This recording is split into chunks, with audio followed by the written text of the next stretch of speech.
Kaya pala ganito ang naging resulta ng kapalaran ko. Kasi alam din just na kaya ko. Sa edad kong to, napagod na akong magmadali. Kaya lahat ng ginagawa ko ngayon, ini-enjoy ko na lang.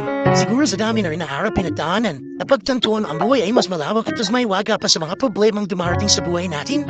Tumatanda na tayo, baka sa kahabol natin sa masagana at maayos na buhay, ay hindi na natin na-enjoy yung buhay. Baka nabubuhay na tayo dahil napay-pleasure tayo sa sasabihin na ibang tao.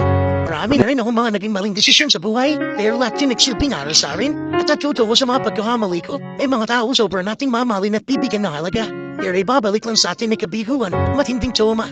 Kaya wag nating giliwin ng mga tao tulad nila dahil mas payapa kapag hindi ka interesadong malapang tao na pambalita sa kanila at huwag mong idepende ang sarili mo sa kahit kanino. Tandaan mo, kahit sarili mo kanino, iiwan ka din nito kapag matilim na ang paligid mo.